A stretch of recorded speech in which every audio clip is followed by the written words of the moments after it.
Last episode में आपने देखा HRTC ऑर्डिनरी बस में दिल्ली से चंबा तक मेरा शानदार और खूबसूरत सफर।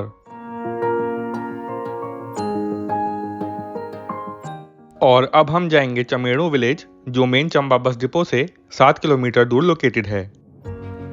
जहां तक पहुंचने के लिए मैंने बस स्टैंड से बाहर निकलकर कैब हायर की और इसका टैरिफ है 400 रुपीज़।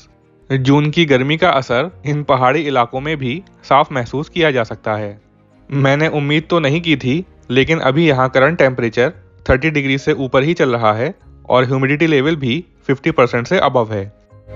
फाइनली 20 मिनट की इस ड्राइव के बाद मैं चमेड़ू विलेज पहुंच गया, जहां रफ़ी भाई मेरा इंतजार कर रहे थे और उन्होंने मेरा वेलकम किया इस प्यारी स्माइल के साथ। रफ़ी भाई इस गांव में रफ़ीज़ हाउस के नाम से एक होम स्टे रन करते हैं और मेरा अगले 2 दिन का स्टे भी वहीं होने वाला है।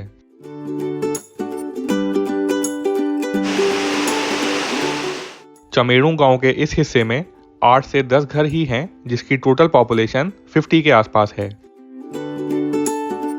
करीब 200 मीटर की एक छोटी और खूबसूरत हाइक के बाद हम फाइनली अपने होम स्टे पहुंच गए।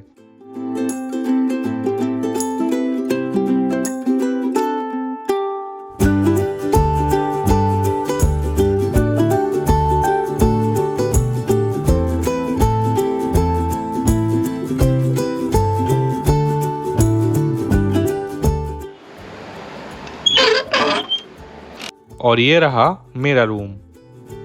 रफ़ी भाई ने मुझे बताया कि इस रूम को तैयार करने में लकड़ी और मिट्टी के अलावा किसी और तीसरी चीज़ का इस्तेमाल नहीं किया गया है, और यही खास बात है जो इसको यूनिक फील देने का काम करती है। मिट्टी की दीवारें और वुडन रूफ होना ही वजह है कि इस गर्मी के मौसम में भी यहाँ अंदर ठंडक का एहसास हो रहा है और बिना पंखे के भी यहाँ कंफर्टेबली स्टे किया जा सकता है।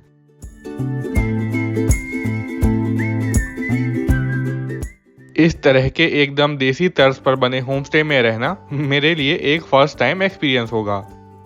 अगर इस रूम के टैरिफ की बात की जाए तो सिंगल ऑक्यूपेंसी में इसके लिए मैंने पे किए पर नाइट 1800 रुपीज़, जिसमें ब्रेकफास्ट भी इंक्लूडेड है। और ये है इस रूम के साथ मिलने वाला अटैच वॉशरूम। और यहाँ लगे ये अनोखे वुडन टैप्स मैं अपनी लाइफ में पहली बार देख रहा हूँ।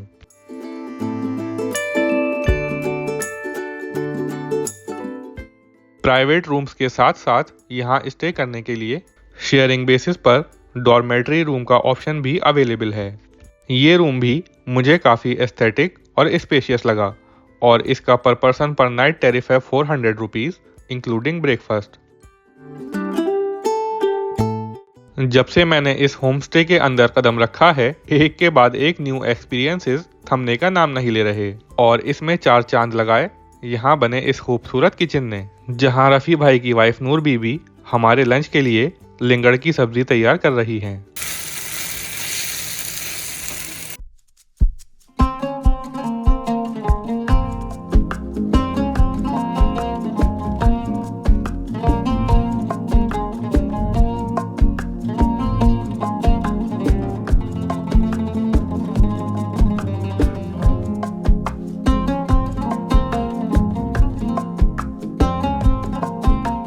और मिट्टी के चूल्हे में पड़ी लकड़ियां भी अब पूरी तरह दहक चुकी हैं, जिस पर ये रोटियां बनते देख मेरी भूख मिनट दर मिनट बढ़ती ही जा रही है।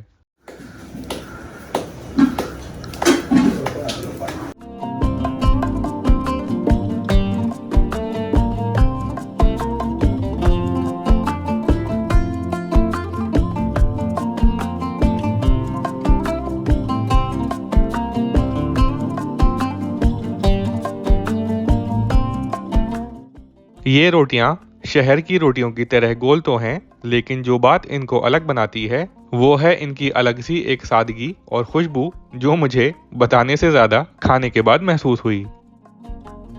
इस शानदार लंच के बाद 1 कप अदरक की चाय ने सफ़र की थकन को काफ़ी हद तक कम करने का काम अंजाम दिया। रफ़ी भाई इस खूबसूरत गांव में अपनी वाइफ नूर बीबी, बड़ी बेटी सलमा और छोटे बेटे आसिफ के साथ रहते हैं, जो कि एक जॉइंट फैमिली का हिस्सा हैं। इनकी मोहब्बत और भरपूर मेहमान नवाजी के अलावा जिस चीज़ ने मुझे बेहद मुतासिर किया वो है इनकी खुश मिजाज शख्सियत। रफ़ी भाई इस होम स्टे के साथ अपनी एक कॉन्फेक्शनरी और लोकल सोवेनियर शॉप भी रन करते हैं।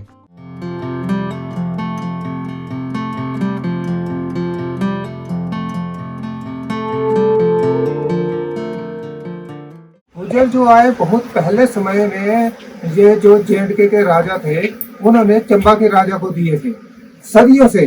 अभी की नहीं बात, बहुत पहले से ये बात है कि हमारे जो गुजर वहाँ उस इसलिए राजा ने क्यों दिए थे कि वो भैंसों का जो दूध निकालते थे वो काफी टेस्टी होता था और यहाँ पे गुजर नहीं थे, तो इसलिए वो जे.एंड.के के राजा ने जो है इस राजा को दूध के लिए दिए थे और उस पे आए थे। हमारा जो यहाँ पे सदियों से, ये नहीं कि एक दो पीढ़ी की बात कर रहा हूँ मैं, सदियों से हम यहाँ रह रहे हैं और राजा ने ही हमें ये जो हमारे गुजरों को ये जगह जमीन जो है धार जो है ये हमें दी है। और हमारा जो गुजरों का काम रहता था पशुओं का, जैसे भैंसों का काम, गाय भैंस बकरी वगैरह, ये हम जो है जैसे हमारे इसमें आते हैं गुजर और गद्दी ट्राइब में। तो गद्दियों का क्या होता है कि गद्दियों के पास बकरी भेड़ें होती है, गुजरों के पास भैंसें होती है, तो धारों पे भी जाते हैं, हमारा वही काम है। और हमारे उसमें जैसे अभी भी आप देखेंगे तो कुछ टाइम के लिए, जैसे अभी गर्मी का महीना 4 या 5 महीने के लिए जो हमारे लोगों पर दूसरी जगह धारों पे चले जाते हैं जहाँ बिल्कुल खुला वातावरण होता है खाने का या भैंसों के लिए जैसे चारे का बहुत खुला एरिया होता है। तो ये राजा के टाइम से ही हम आके यहाँ पे बैठे हैं। और मेरे फादर भी सरकारी जॉब में रिटायर हुए हैं अभी। और मेरा जो है, मैं अपने पहले खुद खेलता था, मैंने नेशनल खेला और कबड्डी कोच हूँ मैं अपने डिस्ट्रिक्ट का। बच्चे मेरे पास आते हैं, मैं उनको भी कोचिंग देता हूँ। वो मेरी खुद की, मतलब कि मैं खुद खेलता था और उसपे मैंने वो किया कि बच्चों को कोचिंग देंगे। अब तो मेरा हो ही गया, मैं सरकारी से भी बच्चों को कोचिंग दे रहा हूँ। और हमारे भैया ये तो हमारा, हम देख रहे थे बहुत पहले से हमारा था कि हम होम स्टे शुरू करें, बट मेरे एक बड़े भाई या मनु जी शर्मा जी, उन्होंने बोला था कि रफी आप ऐसे ये शुरू करो। तो फिर अनुभव जी भी आए थे और उन्होंने बोला कि आप ये शुरू करो, तो उसकी वजह से हमने ये शुरू किया। उन्होंने बताया था, उस पे हमने ये शुरू किया। तो हमारा ये था कि एक दिमाग में ये था कि और लोग जो है होम स्टे शुरू करते तो वो कुछ होटल की फीलिंग देते, हमने नहीं, हम जो रियल होम स्टे है उसकी तरह ही रखते हैं। और 2017 में हमने 16-17 में शुरू किया था। तो अभी चला, अभी काफी लोग आ रहे हैं, बट हमें वही लोग चाहिए जो यहाँ आके एक शांति, बिल्कुल एक फैमिली की तरह रहे, एक शांति में रहे। मतलब होर्दंग मचाने वाले या ऐसे लोग हमें नहीं चाहिए कि शांति में रहे, बिल्कुल घर की तरह रहे हम शांति के लिए। गांव का माहौल देखो कि गांव में लोग कैसे रहते हैं, रहन सहन, खाना पीना। जैसे भैया आपने देख लिया होगा हमारा खाना पीना भी, जो चूल्हे पे रोटी बन रही है और एक साथ बैठ के खा रहे हैं। तो बिल्कुल गांव की लाइफ को एक कि कैसे लोग गुजर बसर करते हैं, जैसे गुजारा करते हैं, वो तो समझिए, आइए देखिए। बाकी यहाँ चंबा में बहुत खूबसूरत, चंबा में एक इतिहास है, बहुत पुरानी चीजें, जैसे टेम्पल बहुत पुराने हैं, बाकी वाटरफॉल है, ट्रैकिंग एरिया है जहाँ पे आज तक लोग आए नहीं है। ऐसी जैसे बहुत कम लोग आ रहे हैं, वो बहुत खूबसूरत जगह है यहाँ चंबा में। वैसे जाना तो अब हमें गांव घूमने था, लेकिन रफ़ी भाई से बातें करते करते कब बारिश शुरू हो गई पता ही नहीं चला।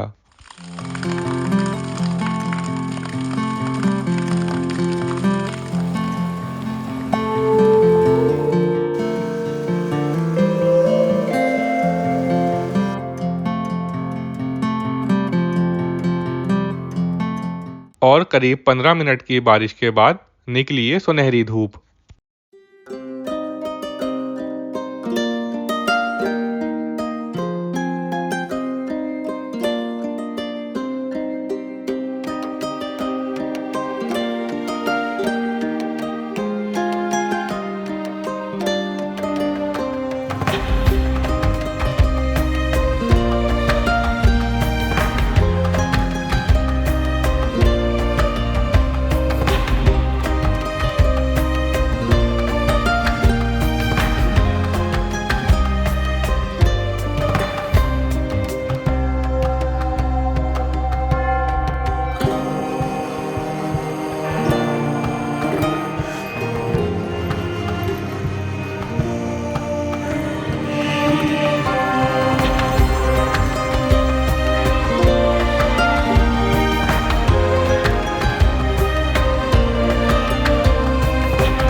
शाम को 4 बजे के बाद रफ़ी भाई और मैं गांव के आसपास का एरिया घूमने निकल गए।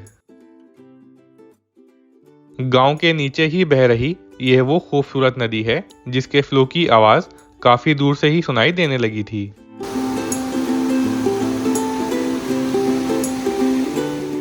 और ये है लोकल्स का बनाया हुआ लकड़ी का ब्रिज जो मुझे थोड़ा खतरनाक लगा। रफ़ी भाई ने मुझसे ब्रिज के ऊपर से दूसरी तरफ चलने को कहा, लेकिन इस ब्रिज की नैरोनेस और इसके नीचे बह रही इस तेज नदी के बहाव को देखकर मेरी हिम्मत ने तो जवाब दे दिया।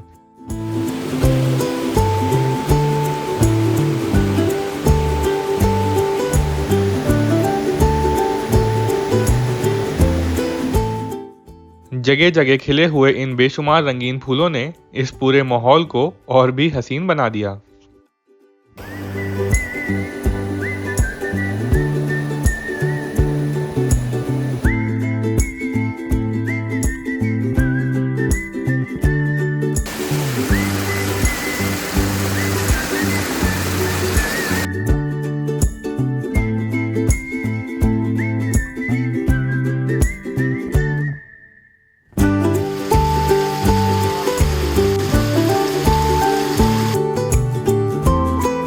वापस जाते में रफ़ी भाई ने मुझे दिखाई यहाँ मौजूद देसी आटे की चक्की।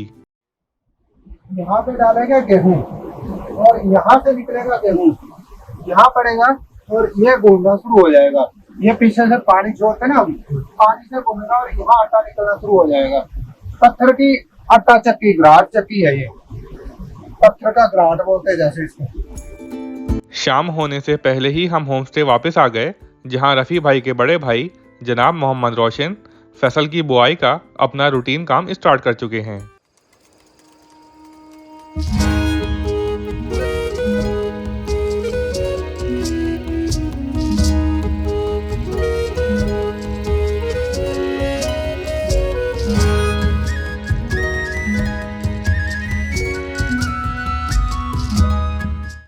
अभी स्कूल की वेकेशंस चल रही हैं, इसीलिए बच्चे भी अपने बड़ों के साथ इस काम में हाथ बटा रहे हैं। रोशन भाई ने मुझे बताया कि डेली यूज में आने वाली ऑलमोस्ट सभी कॉमन वेजिटेबल्स जैसे कि आलू, प्याज, भिंडी, टमाटर, हरी मिर्च और गोभी वगैरह ये खुद ही तैयार करते हैं।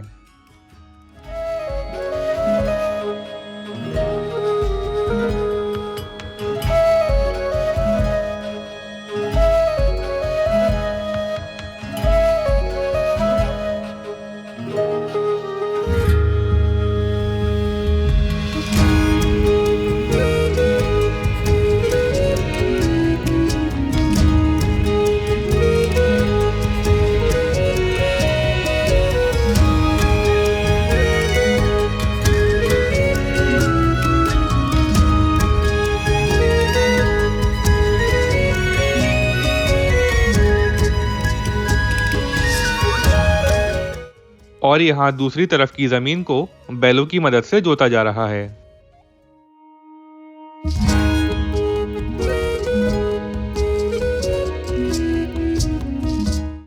क्योंकि ये गांव मेन रोड से काफी दूर और ऊंचाई पर लोकेटेड है, इसीलिए यहाँ ट्रैक्टर को ला पाना एक नामुमकिन टास्क है। इसीलिए जमीन को जोतने के लिए इन बैलों की मदद लेना ही एक फीजिबल ऑप्शन है।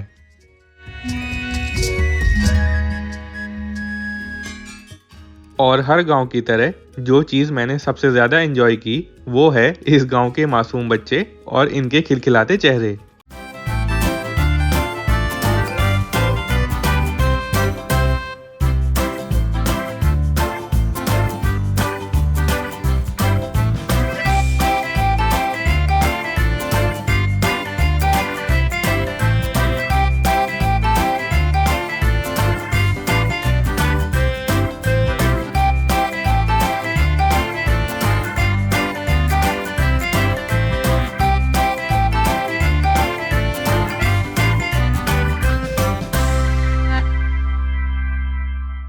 इन चुलबुले बच्चों की मुस्कान के साथ इस ब्यूटीफुल सनसेट, हल्की हल्की हवा और शाम के इन पुरसुकून व्यूज के साथ आज के दिन को परफेक्ट एंडिंग मिली।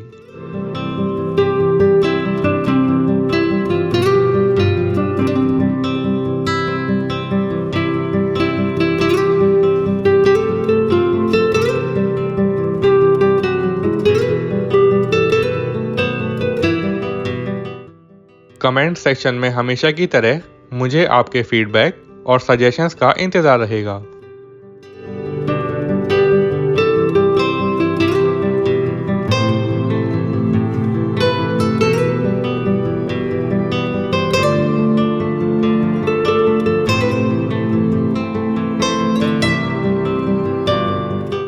अगले एपिसोड में हम देखेंगे चंबा के गुर्जर कल्चर के कुछ और बेहतरीन रंग। Till then, stay tuned to go off beat with off beat miles.